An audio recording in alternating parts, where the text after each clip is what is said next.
Well, fighting talk there from Richie, and let's now speak to our political commentator with Young Voices UK, and that's Portia Berry-Kilby. Good morning to you, Portia.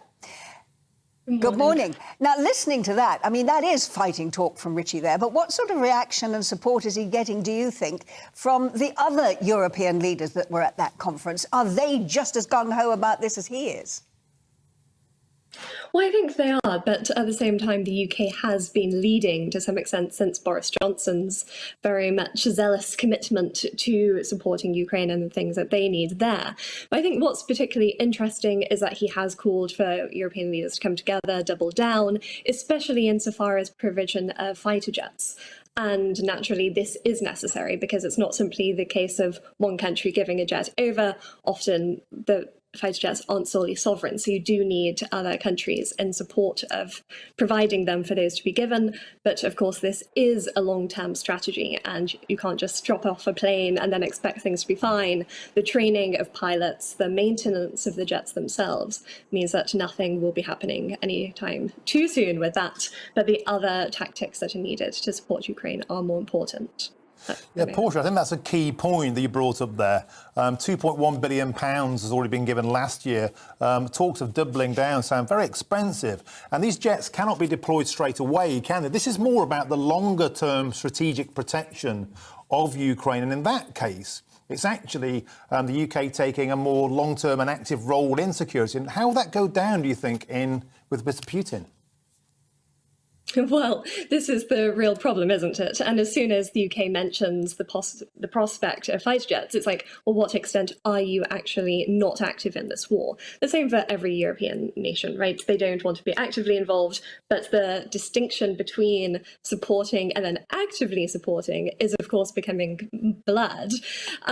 So those things, it's a diplomatic nightmare, of course, but at the same time, the UK's vocal support of Ukraine has been there.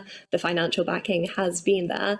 It's no surprise what side of the party they fall on. And I think it's only fair for Rishi Sunak to then say, put your money where your mouth is. If you want Ukraine to win, then why aren't you financially supporting them to do that? It was interesting. I heard one of the Ukrainian generals saying he was asked how long he thinks the war is likely to go on. And he was talking in terms of us still being there this time next year. And what is quite interesting that Bob Seeley, who's the MP for the Isle of Wight, former soldier, was saying today it is just not realistic that we can expect Ukraine to survive without help. So this is going to be for the long term, isn't it? Entirely. And of course, the UK is sending Challenger 2 tanks over at the end of March. This is still 6 weeks away. The war isn't going to be over in those 6 weeks. There has to be a longer term strategy. And the hope is that Ukraine can reclaim some of the land that it's lost.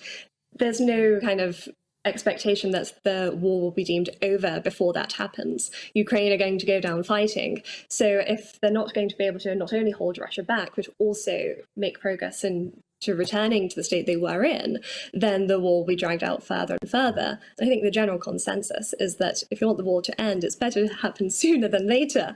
And of course, that needs the support now. It can't be given. You need the commitment to the long-term support now. You can't give it in like a year's time because these things, as already said, take time. It takes working out.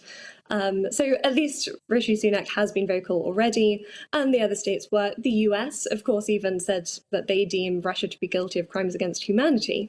So if that's not enough to kind of rally European leaders to do more, then I don't really know what is. I think this is very clever strategy, because at first it was helmets, then it was tanks, now it's jets. I mean, how long maybe before we have peacekeeping troops? But of course, all of these things early on in the conflict would have been seen as very provocative acts, but this slower creep towards involvement, it's canny strategy, isn't it?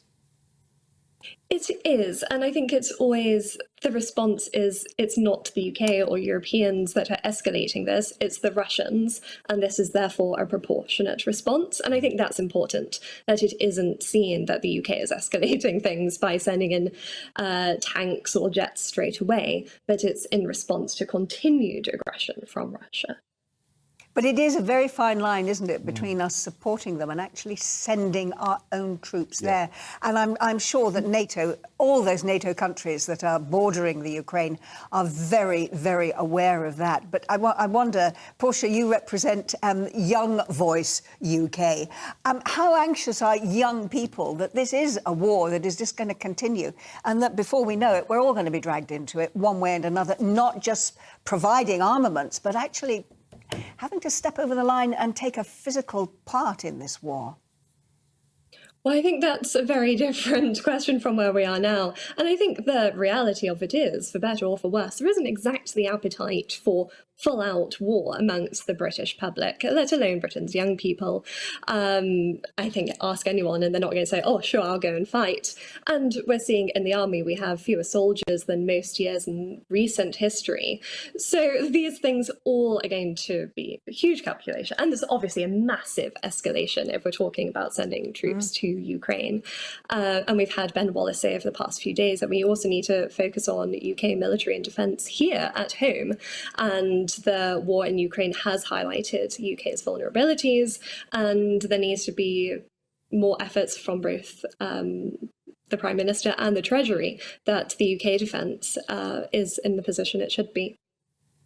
Portia, thank you very much indeed for that. Thanks for joining us. I think we'll be talking to you also a bit later in the programme today. Yeah, and it's also a